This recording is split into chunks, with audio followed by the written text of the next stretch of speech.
I need to tell you something before this story starts.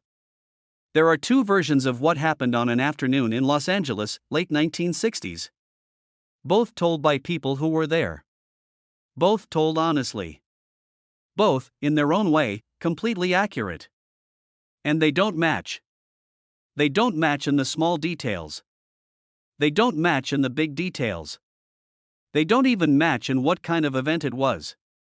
One version sounds like a report from a physics lab. The other version sounds like a description of a magic trick.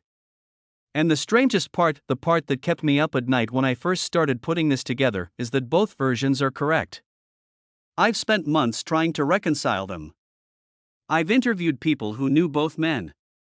I've read transcripts. I've listened to an audio recording from 1989 that exists on a cassette tape in the back of a filing cabinet in a martial arts museum in the Midwest, and which took me 6 weeks and 3 phone calls to locate. I've cross-referenced that recording with a notebook entry written in Bruce Lee's own handwriting, photographed by someone who prefers not to be identified, and shared with me under conditions I agreed to respect. And at the end of all of that work, I found something stranger than either version by itself. I found that the truth of what happened on that afternoon isn't contained in either account. The truth lives in the space between them. And the space between them is where this entire story takes place. Here's the single point they agree on. 8 seconds. Both versions, told decades apart, by men who had no reason to coordinate, who barely spoke the same professional language, who lived in different cities in different worlds, both of them put the number at 8 seconds. Everything else, every other detail, every interpretation, every framing of cause and effect, war. But the number is a truce. 8 seconds. Remember that. To understand what happened in those 8 seconds, you have to know where Bruce was standing, mentally, when he went looking for this particular sparring partner. And to know that, you have to go back to an afternoon in a training space in Los Angeles, a few months earlier, when a man whose name nobody knows walked in and handed Bruce Lee a problem he couldn't solve. I've told that story before. I won't retell it here. What matters for this story is what Bruce did afterward. 3 days on his living room floor. Notebooks filled and torn apart. Dan Inosanto receiving a phone call at 6 in the morning that contained 3 words, "I figured it out." And then weeks, maybe months, of Bruce quietly rebuilding pieces of his martial system from the inside out. Not the showy pieces. Not the pieces people saw on film. The internal mechanics. The hidden architecture. The parts he'd always trusted but never questioned until the nameless man made him question everything. And eventually, inevitably, Bruce needed to test what he'd built. This is where the word engineering starts to matter in this story, and it's going to keep mattering, so I want you to hear it clearly. Bruce Lee was not a mystic. Bruce Lee was a mechanic. His notebooks, which I have now seen photographs of in multiple batches, read like the working papers of a man designing a machine. Angles. Vectors. Load distribution. Response times. Failure modes. He treated the human body, his own and others, as a system to be understood, not a vessel to be filled with wisdom. Wisdom, for Bruce, was a byproduct of understanding, not a substitute for it. When he wanted to test the new ideas he developed after the encounter with the nameless fighter, he had a specific requirement in mind. He needed a subject that would stress test the technique in the way a bridge engineer stress tests a bridge. Not a subject that was similar to the nameless fighter. Not another unreadable ghost, those don't appear on command, and as we've established, the first one may not have been fully real. He needed the opposite. He needed mass. Maximum mass. Maximum physical resistance. Maximum leverage. He needed a subject whose body represented the most obvious possible counterargument to the idea that a small, fast, intelligent fighter could neutralize a larger opponent through precision alone. He needed the biggest guy he could find. That phrase, the biggest guy he could find, is not a dramatic flourish. It is nearly verbatim what Bruce said to James Coburn over the phone, according to an interview Coburn gave years later in which he recounted the conversation with the kind of casual amusement that Hollywood people reserve for anecdotes they've told 100 times. Bruce had called Coburn because Coburn, with his sprawling network of Hollywood connections, could get to people most martial artists couldn't. Stuntmen, performers, athletes.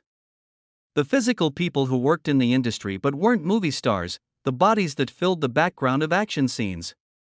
Coburn knew everyone.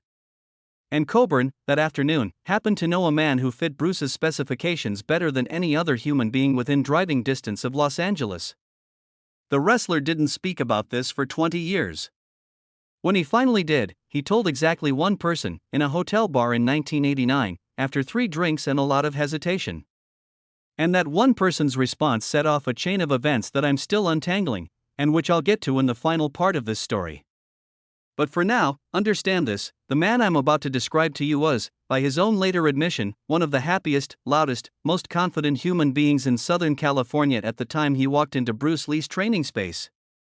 He was a man for whom life had been, up to that point, a comedy. And he was about to meet the 8 seconds that would turn it into something else. Not tragedy.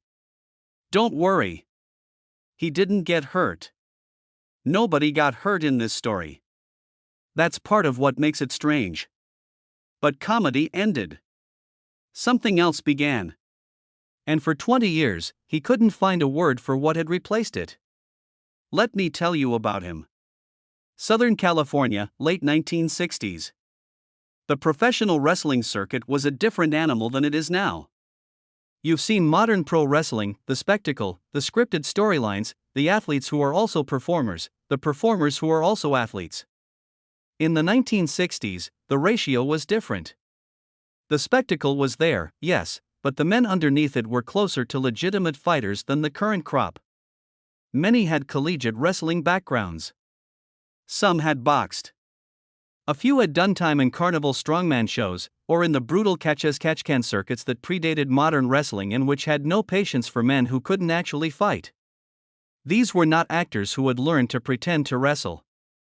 They were wrestlers who had learned to perform. The distinction mattered, and anyone who didn't know the distinction learned it quickly, usually in a bar, usually the hard way. The man Coburn called that afternoon was, by every account I've been able to piece together, one of the physically dominant figures on that circuit. Not the most famous, fame in pro wrestling then, as now, depended as much on personality and charisma and who liked you backstage as it did on raw ability. But in terms of actual physical presence, actual ability to hurt another human being with his hands and his weight and his experience, this man was in the top handful in the region. His resume was simple. 6'3", 300 pounds. And a willingness to sit on people for a living. The resume was humor. The man himself was physics.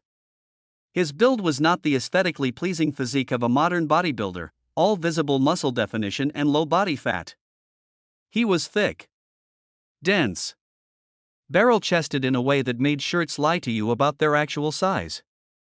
His arms were not sculpted, they were loaded.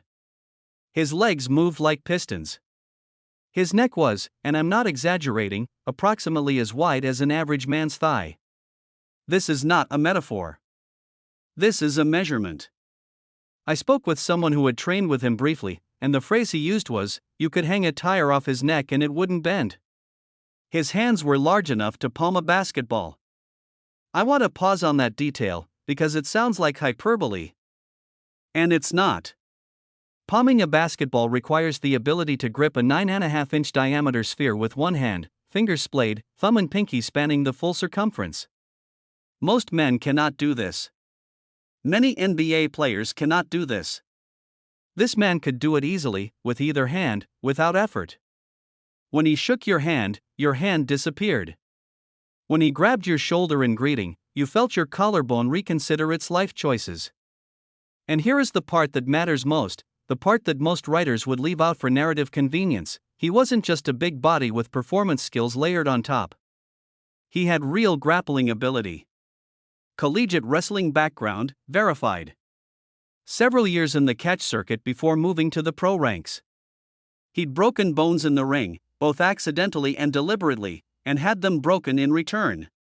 He had been in bar fights, not many, because most men who considered starting a bar fight with him reconsidered before the first punch, but the few he'd been in had ended with the other participant going to a hospital. One of them went in an ambulance, which I mention only because the ambulance driver later became one of my sources. He was not a cartoon. He was a genuinely dangerous human being, by any reasonable standard of danger. And his personality was the part that made him beloved. Jovial. Loud. Fearless in a way that wasn't bravado because it had never been tested seriously enough to require bravado. He laughed easily and often, not because he was putting on a performance of good humor but because the world, from his vantage point, was actually quite funny. When you are 6'3", 300 pounds, physically capable of ending most encounters before they begin, and comfortable in that knowledge, the things that worry other people stop worrying you. You develop a kind of expansive cheerfulness. A confidence so deep it becomes indistinguishable from innocence. The world is not threatening. The world is a comedy. And you are in the front row. He had never, in his adult life, met anyone who represented a genuine physical challenge. Not in the ring, not in a bar, not anywhere. The weight gap between him and most other men was too big. The skill gap compounded the weight gap. When you combine physical dominance with trained technique, the result is a human being for whom violence has become a one-way street. It flows from him to others. It does not flow back. This is the state of mind he was in when James Coburn called him and asked if he'd be willing to do a favor. Come meet this guy. Small karate fellow. Chinese.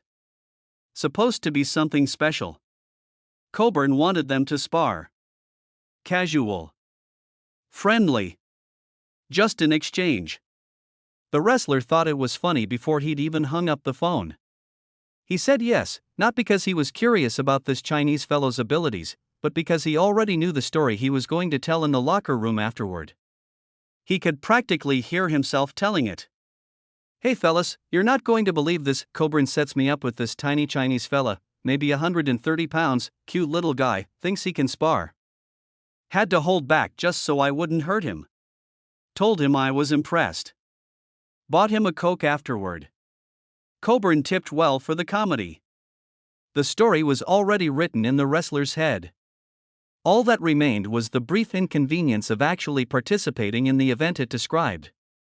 Something you should understand about the Hollywood connection here, because it's a thread that runs through a lot of Bruce Lee's story and which most people don't fully appreciate.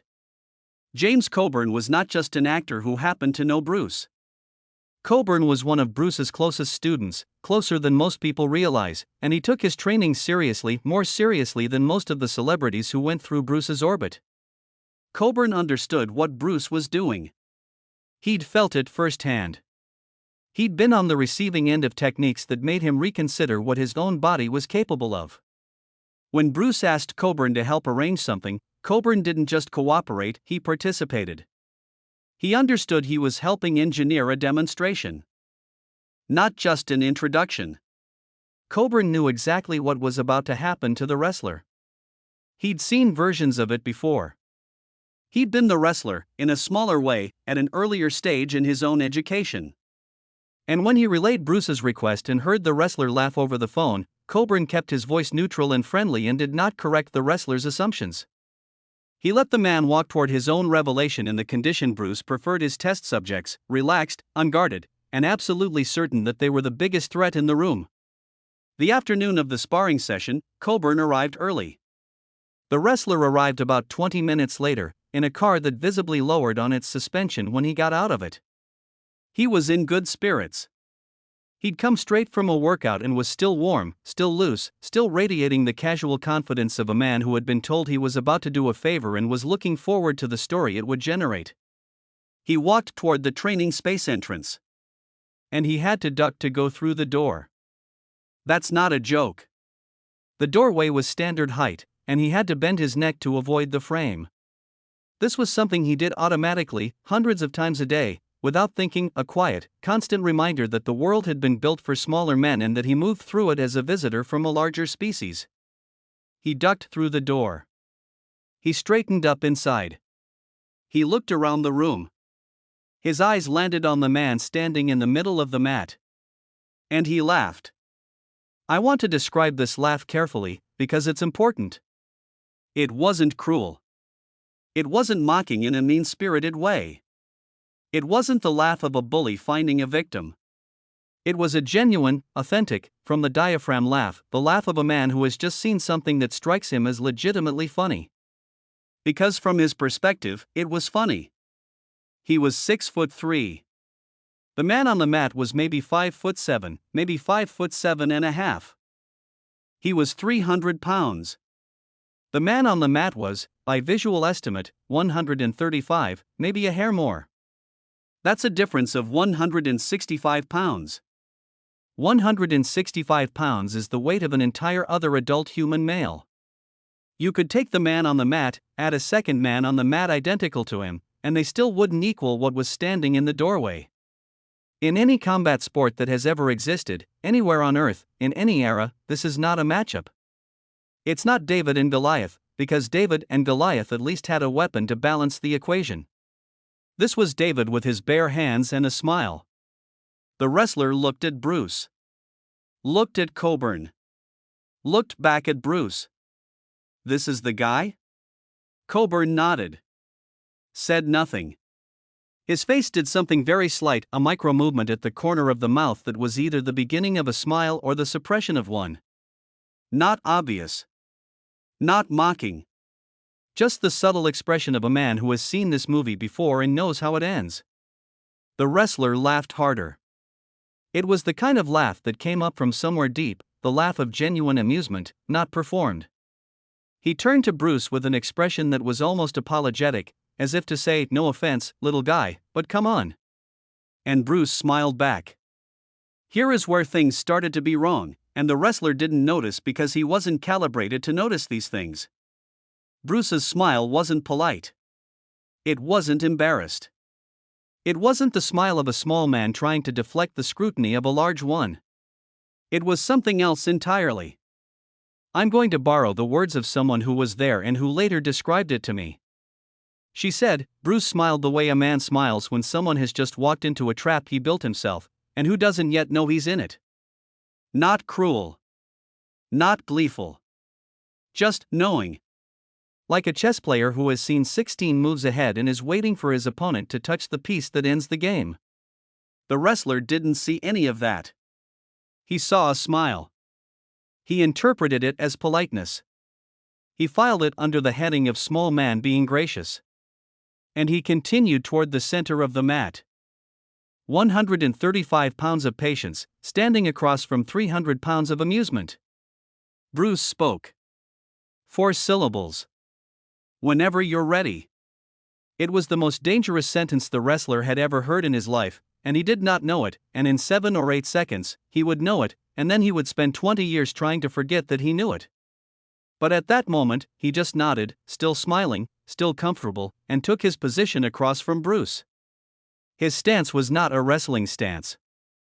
I want you to picture this clearly, because the casualness of it is part of the story. A real wrestling stance is low, wide, balanced, weight forward on the balls of the feet, hands up and active, ready to shoot or sprawl or clinch. Predatory. Loaded. The wrestler did not take a real wrestling stance. He took something closer to a "let me humor this guy" stance. Feet slightly apart, knees loose, one hand extended forward at chest height, the other hanging relaxed at his side. He wasn't preparing to fight. He was preparing to participate in a brief, friendly demonstration that would end with him gently immobilizing the small man and both of them having a laugh about it. He reached out with the extended hand. Not a strike. Not even a grab, exactly. More of a "I'm going to take hold of your collar and move you around so you understand how this works" gesture. The way a very large adult might take hold of a small child who has wandered too close to traffic. There was no malice in it. There was no technique. There was just the natural, unconscious assumption of a man who has spent his entire life being physically dominant, doing what physical dominance naturally does. The room held its breath. Not the people in it, the room itself. That's the way it was described to me, and I've chosen to keep the phrasing because I can't improve on it. The room held its breath. The air got dense. The light became specific. Every detail of the moment acquired unusual clarity, the hum of the fluorescent lights overhead, the faint squeak of a training shoe on the mat, the sound of a car passing on the street outside, distant, muffled, unrelated to what was about to happen. Bruce didn't move. And then Bruce moved. We are now going to talk about the 8 seconds. We're going to talk about them twice. Once from the wrestler's point of view, in his own words, as he described them to a room full of people at a martial arts convention in 1989, recorded on a cassette tape I've now listened to more times than I can count. And then we're going to talk about them again, from Bruce's point of view, as described in a notebook entry written within a week of the event, in Bruce's own hand, in the detached clinical language of a scientist writing up a lab result. 2 accounts. Same 8 seconds. 2 completely different realities. Here is the wrestler, 1989, speaking into a microphone at a hotel conference room that smelled, according to someone who was there, like bad coffee and rented carpeting. Coburn calls me, says come meet this guy. I show up, there's this little Chinese fella, maybe 130 pounds soaking wet. I almost laughed. No, I did laugh. I'm not going to lie about that. I laughed out loud. And he smiled. Nice smile. Not angry. Not embarrassed. Just smiled. And I thought, okay, we're going to goof around for a few minutes and then I'm going to go home and tell this story at the gym. He asked if I was ready. I said sure. And then, I don't know how to describe this, I've tried and I can't, I was standing, and then I wasn't. My back was on the mat. And the part in between, the part where I fell, I don't remember it. It wasn't there. It was like someone edited out the middle part of a movie. Like the film skipped. I was up, and then I was down, and the part where I went from up to down just wasn't there. I didn't feel anything. I didn't see anything. I wasn't in pain. I was just suddenly on my back, looking at the ceiling, and I didn't know how I'd gotten there. I sat up. I looked at him. And here's the part that still messes with me 40 years later, he was standing where I had been standing. Not where he had been. Where I had been. Like we swapped places.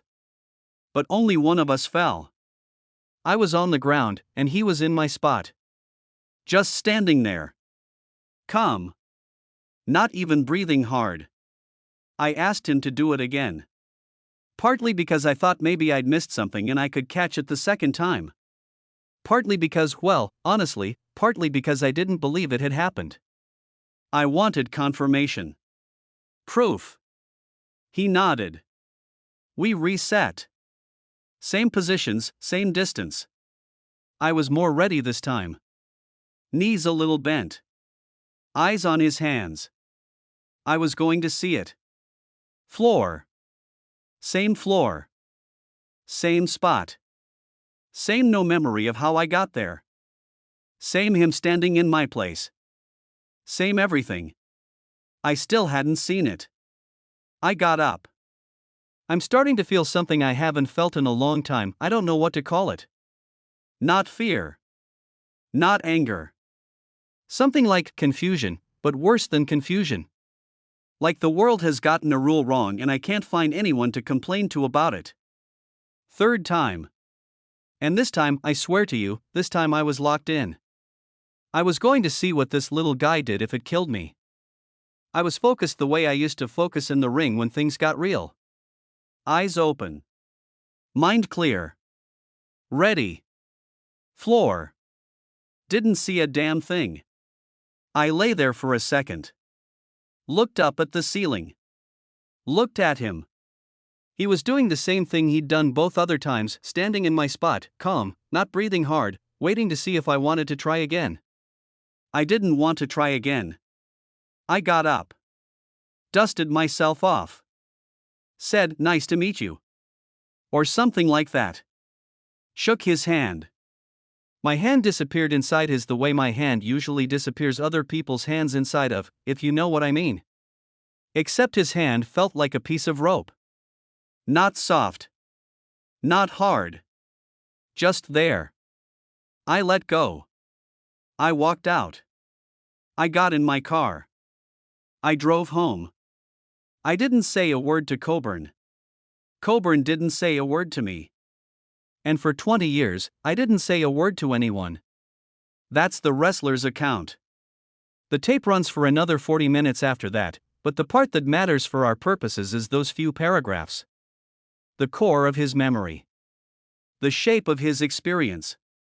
Now here is Bruce Lee's notebook entry for the same event. Dated approximately a week after the session.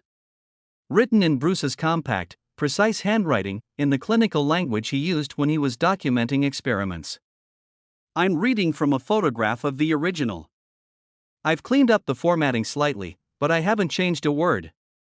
Test: applied intercepting principle to high mass subject, approximately 300 pounds, wrestler, strong base, low center of gravity, collegiate background. Approach: entered at 4 o'clock angle to avoid centerline grab. Applied wrist redirection to lead hand, simultaneously entering with straight lead to solar plexus region. Subject's forward momentum combined with angular entry created rotational destabilization. Followed with sweep to support leg, right side, during destabilized phase. Subject grounded in approximately 8 seconds. Repeated twice. Same result. Time decreased on second attempt approximately 6 seconds. Third attempt approximately 7 seconds. Notes: technique effective but requires modification for subjects with grappling training. His instinct to grab nearly compromised the entry on attempt 1. Need to add disengagement step before base disruption. Grip break must be instantaneous, not sequential. Second attempt cleaner because I anticipated the grab and preempted it. Third attempt cleanest. Overall, promising. Repeat test needed with different body types. Consider longer reach subject next. Present subject had long arms but short torso, which created predictable reach envelope. Unknown whether technique holds against subject with proportionally longer torso. Continued development. That's it. That's the whole entry. No adjectives. No drama. No acknowledgement that a 300-pound professional wrestler has just hit the ground 3 times in a row within a cumulative span of about 21 seconds. Just a list of observations, a note on what went right, a note on what could be improved, and a plan for the next experiment. Now let's do what a detective does. Let's lay these two accounts side by side and ask, what do they agree on, what do they disagree on, and what does the disagreement tell us about the truth? 5 points of agreement. Both men say Bruce smiled before the session started. Both men say the wrestler ended up on his back.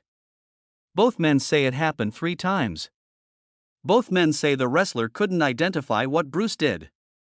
And both men, independently, 20 years apart, put the number at approximately 8 seconds for the first takedown.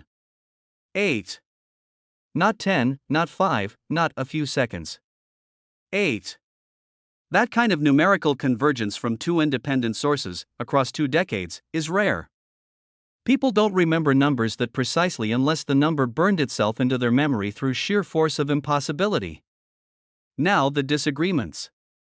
And this is where it gets interesting, because the disagreements are not about facts.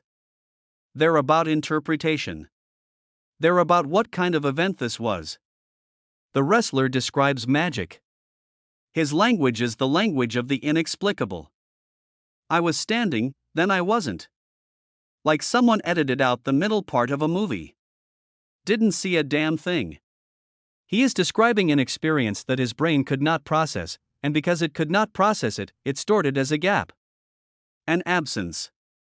A void where a memory should be. He doesn't describe Bruce's technique because he genuinely did not perceive Bruce's technique. Not because his eyes were closed. Not because he wasn't paying attention. Because it happened faster than his nervous system could track. Bruce describes mechanics. His language is the language of engineering. 4 o'clock angle. Wrist redirection. Straight lead to solar plexus. Rotational destabilization. Sweep to support leg. He is describing the same event as a sequence of actions that he planned, executed, and evaluated.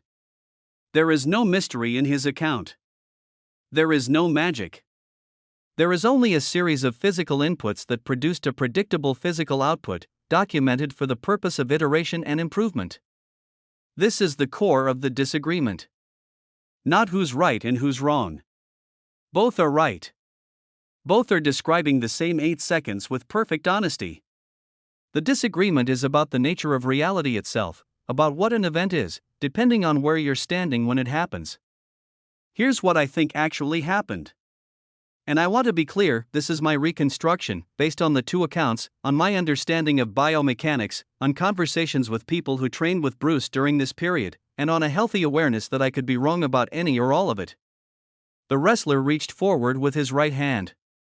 This was the centerline grab that Bruce's notes reference. A natural, instinctive movement for a grappler: reach for the opponent's collar, neck, or shoulder with the dominant hand, establish control, then use weight advantage to dictate position. Against most opponents, this works. Against most opponents, once 300 pounds of trained wrestler has a grip on you, the conversation is effectively over. Bruce was not standing on the center line. He had already begun moving to the wrestler's 4 o'clock, the right rear angle, before the grab was fully extended. Not after. Before. This is the intercepting principle that his notes reference. He didn't wait for the grab to arrive and then dodge it. He moved into a position that made the grab irrelevant while it was still being launched. By the time the wrestler's hand reached the space where Bruce had been, Bruce was no longer there, and more importantly, he was now positioned at an angle where the wrestler's body was structurally vulnerable. The wrist redirection happened next. Bruce's hand made contact with the wrestler's extended right wrist, not grabbing it, not blocking it, just redirecting its trajectory by a few degrees. A few degrees doesn't sound like much. In biomechanics, a few degrees is everything. The wrestler's arm was extended, his weight was committed forward behind the grab, and his balance was predicated on his hand making contact with a target at a specific point in space. Bruce's redirection changed that point. The hand went where the target used to be, found nothing, and the weight behind it continued forward into empty air. Simultaneously, and this is the part that happened too fast for the wrestler to perceive, Bruce's straight lead made contact with the wrestler's solar plexus region. Not a knockout blow. Not designed to cause damage. Designed to cause destabilization. When 300 pounds of forward committed mass receives a sharp, precise impact to the center of its torso, the body's automatic response is to fold slightly at the waist. A microfold. Involuntary. The nervous system protecting the internal organs by pulling the body forward and inward. This microfold changes the wrestler's center of gravity. For approximately half a second, his weight distribution shifts from stable to unstable, from balanced to forward heavy, from a structure that can resist external force to a structure that is already falling and doesn't know it yet. That half second is when Bruce swept the support leg. The wrestler's right leg, his base leg, the one carrying most of his redistributed weight after the microfold, was swept from beneath him at a point in time when his body had no mechanism to recover. His left leg couldn't compensate because it was already unloaded by the angular positioning. His arms couldn't catch him because his right arm was still extended from the failed grab and his left arm was still at his side from his casual, non-wrestling stance. His core couldn't stabilize because it was involuntarily folded from the solar plexus impact. He fell. 300 pounds of mass, pulled down by gravity, with no structural resistance available from any part of his body. He fell the way a building falls when the supports are removed in sequence, not slowly, not gracefully, not with any possibility of recovery. He just went down. And Bruce, having executed the entire sequence while moving through the space the wrestler had occupied, ended up standing where the wrestler had been standing. Not because he was being theatrical. Because the geometry of the technique required him to move through the wrestler's position to execute the sweep at the correct angle. The position swap wasn't a flourish. It was a byproduct of the physics. 8 seconds. From the moment the wrestler extended his hand to the moment his back hit the mat. 8 seconds that contained at least 4 distinct technical actions, each one dependent on the one before it, each one executed at a speed that the wrestler's conscious mind could not track. Not because Bruce was supernatural. Because the gap between Bruce's processing speed and the wrestler's perception speed was large enough to create the subjective experience of magic. The wrestler's brain received the input "I am on the ground now" without receiving the intermediate data that explained how he got there. The film didn't skip. The film played at normal speed. The wrestler's projector was just too slow to display all the frames.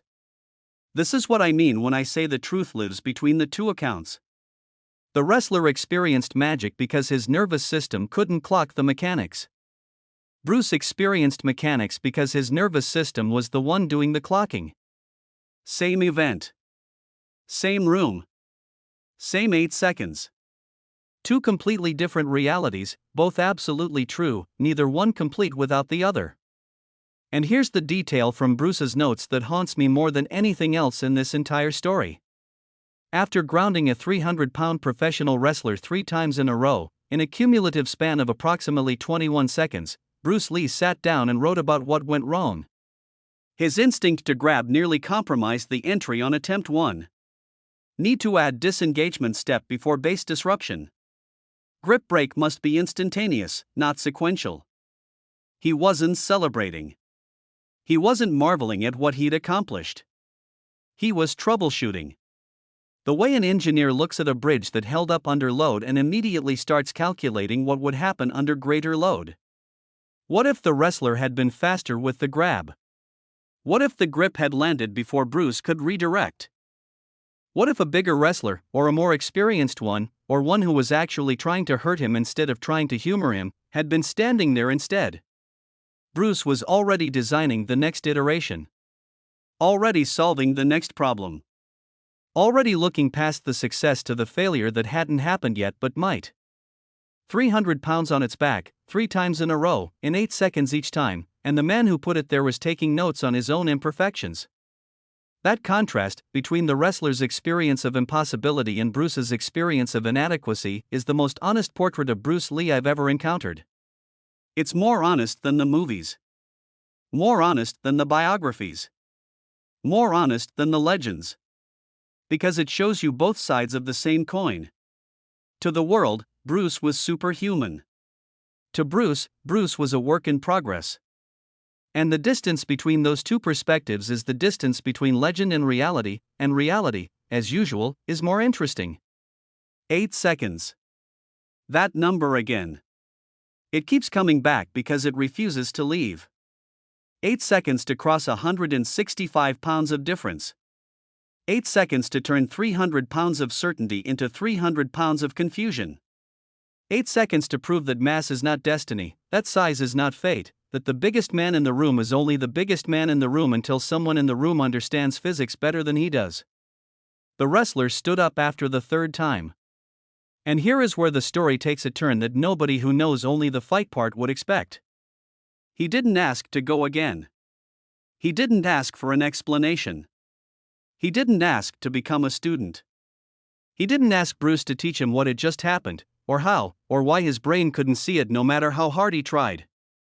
He didn't do any of the things that, in the mythology of Bruce Lee stories, defeated opponents are supposed to do.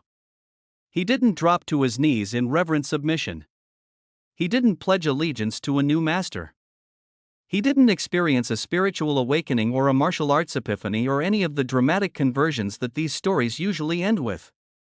He laughed. He stood up. He brushed the mat dust off his back. He walked over to Bruce. He shook Bruce's hand, and even then, even in that moment of maximum internal disruption, the wrestler noticed that Bruce's hand felt like a piece of rope. Dense, fibrous, alive with tension. Not the hand of a small man. The hand of something else entirely. He said something polite, nice to meet you, or good session, or some other forgettable phrase that served no purpose except to fill the space between what had just happened and the act of walking away from it. He walked to the door. He walked through it without ducking, because he had forgotten to duck, because for the first time in his adult life, the size of his body was not the dominant fact in his consciousness. He bumped the frame with the top of his head. He didn't react. He got in his car. The suspension sank. He drove home. He didn't say goodbye to Coburn. Coburn didn't say goodbye to him. There was a silence between them that was different from the silences in other stories I've told. It wasn't the silence of recognition, like the one between Bruce and the nameless fighter. It wasn't the silence of awe. It was the silence of a man walking past another man while pretending that the last 3 minutes hadn't happened. The silence of denial in its first, raw, unprocessed form. The kind of silence that a human being generates when their brain has received information that contradicts their operating system, and the operating system, rather than updating, simply refuses to acknowledge the input. The wrestler went home and he didn't talk about it. Not that night. Not the next day.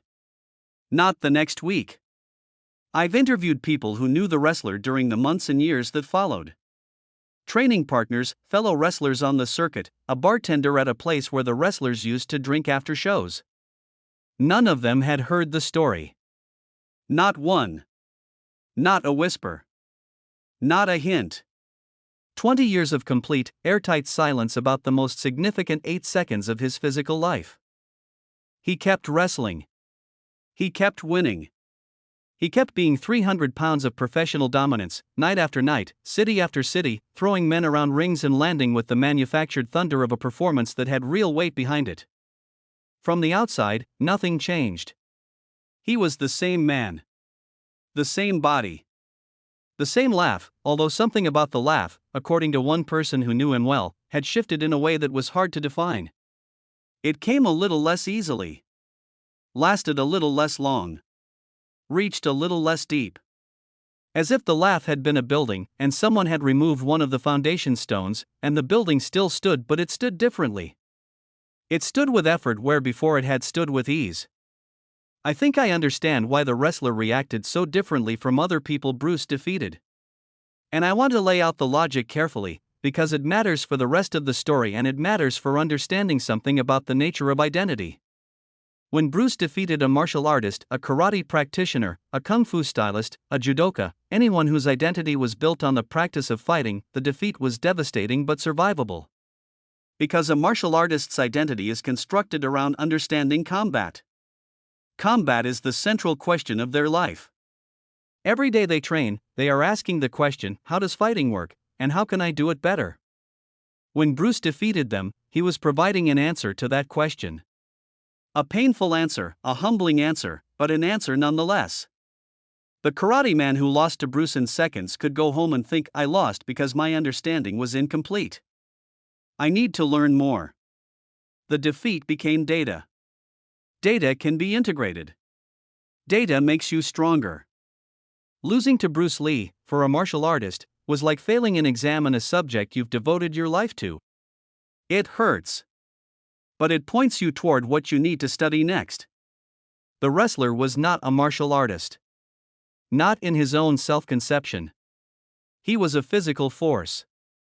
His identity was not built on understanding combat. It was built on being big. On being strong. On being the man that other men could not move, could not lift, could not threaten with their bodies alone. His entire sense of self was organized around a single, simple, comforting fact: I am 300 pounds, and that means I win. When Bruce put him on his back in 8 seconds, he didn't just defeat the wrestler. He invalidated the wrestler's entire identity structure. It wasn't like failing an exam. It was like discovering that the subject you've devoted your life to doesn't exist. That the thing you thought was real, the protection, the invulnerability, the certainty that comes with being the biggest man in any room, was an illusion. Not a wrong answer. A wrong question. The martial artist goes home and thinks, I need to learn more. The wrestler goes home and thinks, everything I thought I knew about myself is wrong. One of those thoughts leads to growth. The other leads to silence. He'd been the biggest man in every room for 30 years. One afternoon, in 8 seconds, he learned that the room doesn't care how big you are. And that lesson was so fundamentally incompatible with the man he'd built himself to be that he couldn't tell anyone about it, because telling it would make it real, and making it real would mean rebuilding himself from the ground up, and he was too old, too established, too deep into the architecture of his own certainty, to start over. So he buried it. He took those 8 seconds and he put them in a box, and he put the box in a room in his mind, and he locked the door. And for 20 years, that door stayed locked.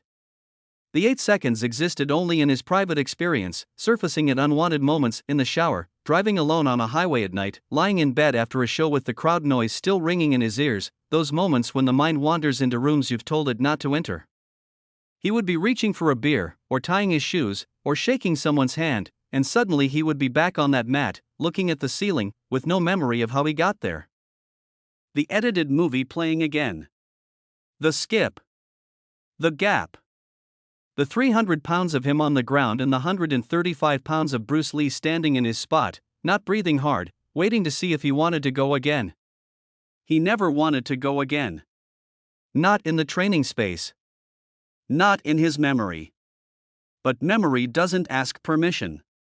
Memory plays what it wants. 20 years. 7,300 days, give or take. Every one of them carrying a box with 8 seconds inside it. That's the math of silence. That's what it costs to be the biggest man in the room who once met a man who made bigness irrelevant. 1989. A martial arts convention at a hotel in a city the exact identity of which I haven't been able to confirm. The tape recording doesn't include the introduction, and the few people I've spoken to who were there disagree on whether it was Chicago or Indianapolis or somewhere else entirely. What they agree on is that it was a hotel, it was a convention, it was a gathering of martial arts practitioners and enthusiasts and historians and people who just like being around fighters. The kind of event where panel discussions happen in ballrooms and the real conversations happen in the bar afterward. The wrestler was there as a guest speaker. Semi-retired by then, older, heavier, not the 300 pounds of dense, functional mass he'd carried in his wrestling days, but a different 300 pounds, softer, redistributed by age and reduced activity and the gradual surrender of muscle to time. He was still big. He would always be big. But the bigness had changed texture, the way a building changes texture when it stops being maintained. Still standing. Still imposing. But with a different relationship to gravity. Steven Seagal was also there as a guest speaker. I need to pause here and acknowledge something, because it's going to be relevant in about 2 minutes and I want to get ahead of it. Steven Seagal, by 1989, was at the beginning of his film career and at the peak of his martial arts reputation.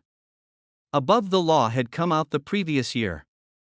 He was tall, he was confident, he had legitimate Aikido credentials, and he had a very specific relationship with stories about other martial artists, which was that he believed, with a conviction that bordered on geological, that he could have done better. Any story. Any martial artist. Any situation. Seagal heard it and Seagal's internal calculator immediately produced the same result: I would have won. This wasn't arrogance in the conventional sense. It was something more structural than arrogance. It was a worldview. A cosmology in which Steven Seagal occupied the center, and all other martial artists, living or dead, occupied varying distances from that center, and none of them were closer to it than he was. After the panels, after the demonstrations, after the crowds dispersed and the ballrooms emptied, the convention contracted to its essential form: a hotel bar, a few dozen people who weren't ready to leave, and the particular kind of honesty that emerges after the third drink. The wrestler was sitting at the bar. Seagal was nearby. They'd spoken earlier in the day, surface-level stuff, the professional pleasantries of two men who occupied adjacent territories in the combat sports landscape. The wrestler was a retired fighter. Seagal was an active movie star. They didn't have much in common, but they had enough to share a bar. The drinks did what drinks do. They loosened the bolts. They opened the doors that stay locked during daylight hours. And somewhere around the third bourbon, the wrestler, who had not told this story to anyone in 20 years, who had carried it like a stone in his chest since an afternoon in Los Angeles in the late 1960s, who had locked it in a box in a room in his mind and thrown away the key and then spent 2 decades pretending the room didn't exist, the wrestler started talking. I don't know what triggered it. The tape doesn't capture the preamble. It starts mid-story, which means someone in the room realized what was happening and hit record after the wrestler had already begun. What I know is this: the wrestler told the story. The whole story. The phone call from Coburn. The arrival. The laugh. The smile.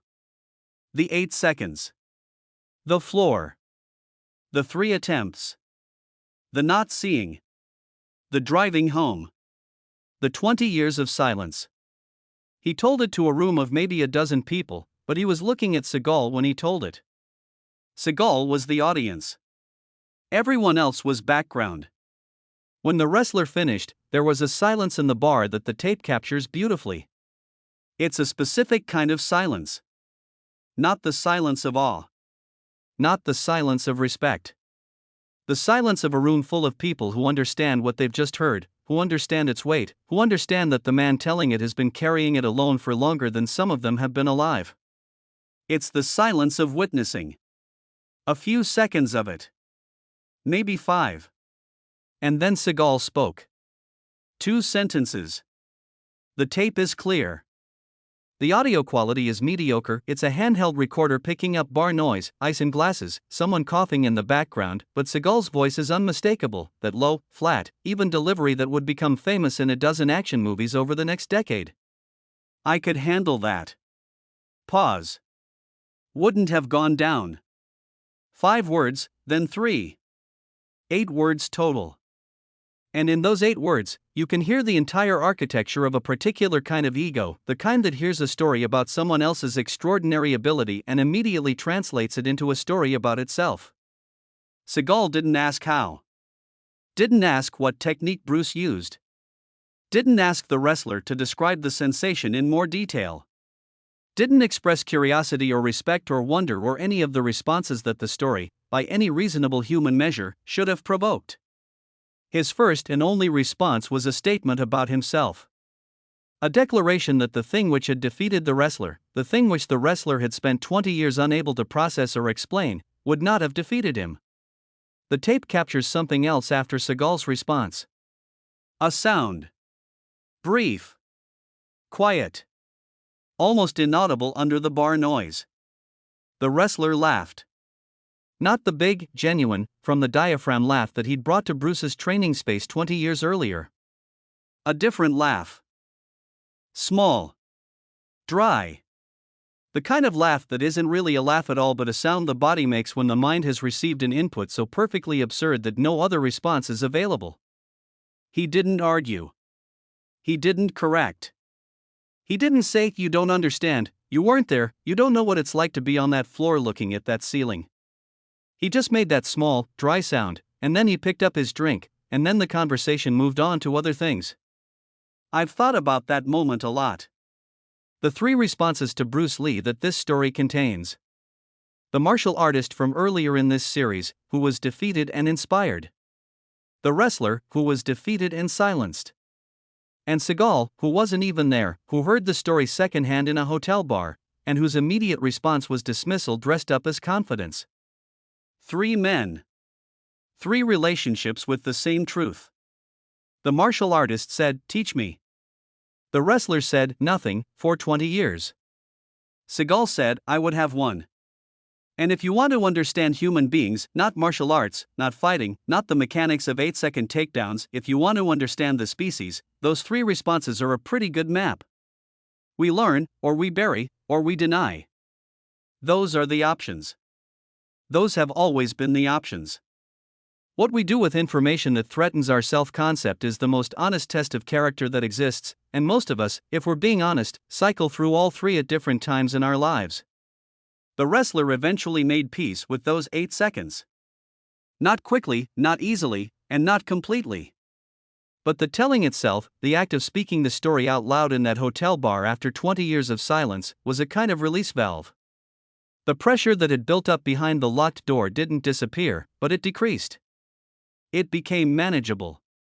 The 8 seconds stopped being a trauma and started being a story. And stories, unlike traumas, can be shared, and sharing distributes the weight. He told the story a few more times after that night, to smaller audiences, in quieter settings. Each time, the telling got easier. Each time, the 8 seconds became a little more distant, a little more historical, a little less like a wound and a little more like a scar. Scars don't hurt. Scars are evidence. And evidence, unlike pain, has value. But I want to go back to something. I want to go back to the core revelation of this story, because I don't think I've stated it plainly enough, and it deserves to be stated plainly. The mystery was never what happened in those 8 seconds.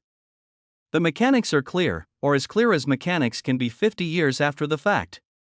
Bruce entered at an angle, redirected the grab, struck the solar plexus, swept the leg. The wrestler fell. It's not magic. It's physics.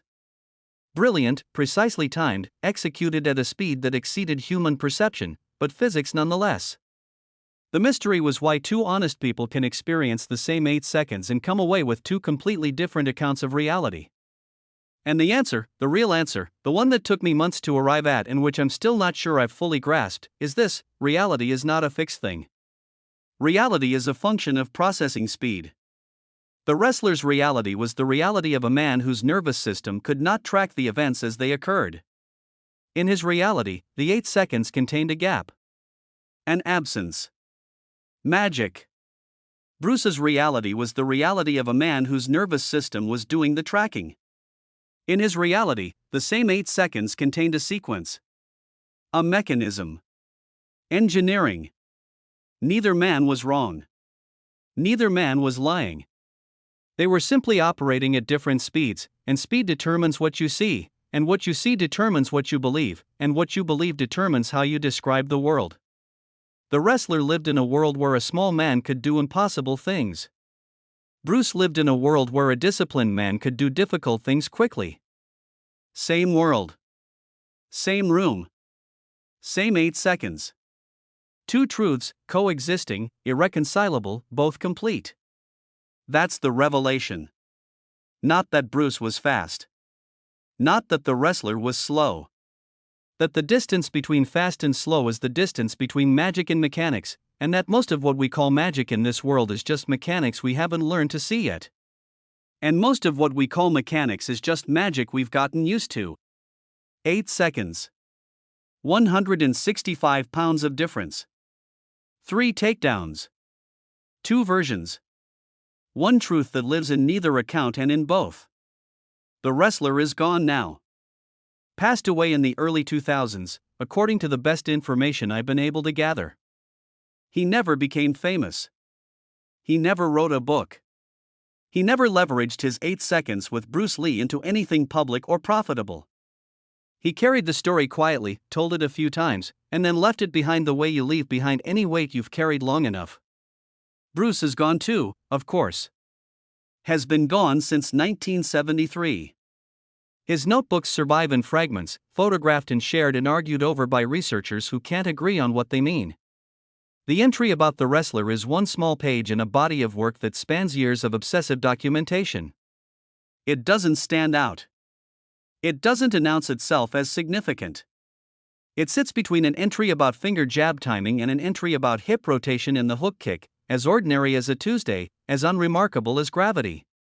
But 300 pounds hit the floor. Something you don't understand is admitting that you don't understand it, and that step is the one Seagal has never been willing to take. 300 pounds of certainty. 135 pounds of precision. The math doesn't change. It never does. Mass is not destiny. Size is not fate. The biggest man in the room is only the biggest man in the room until someone smaller understands the room better than he does. And that someone, that particular someone, born in San Francisco, raised in Hong Kong, standing 5'7" in good shoes. Weighing 135 pounds after a heavy meal, he didn't just understand the room. He understood the physics of the room. The geometry of the room. The neurology of every person standing in the room. He understood the speed at which a human nervous system processes visual information, and he built his entire system to operate just below the threshold, in the gap between action and perception, in the space where mechanics become magic and the biggest man in the room hits the floor without knowing why. 8 seconds. That's all it ever took. Not because Bruce was superhuman. Because Bruce was the most disciplined human in the room. Every room. Every time. The wrestler told this story to exactly one person who mattered. Steven Seagal. And Seagal, being Seagal, heard a story about a 135-pound man defeating a 300-pound giant and thought, not how, not why, not what can I learn, but I would have one. I could handle that. The words of a man who has never been on that floor, looking at that ceiling, with no memory of the trip down. What happened next took longer than 8 seconds. But it ended the same way. It always ends the same way. Because the math doesn't change. But that's another story. For another time. This is the end of this story. And on a 10-point scale, narrative tension, emotional depth, structural payoff, I'd give it an 8.5. The two-version structure is the strongest element, the collision of magic and mechanics, the wrestler's gap and Bruce's notes existing side by side like two photographs of the same room taken in different light. What holds it back from a 9 is the villain gap. There is no antagonist here, just a likable man who got caught in the gears of something he couldn't understand. That makes it honest, but it costs a half point of dramatic friction. The Seagal hook at the end adds voltage. It promises conflict, ego, and a punchline. Sometimes 8.5 is the right number for a story that earns its ending quietly and then kicks the door open on the way out.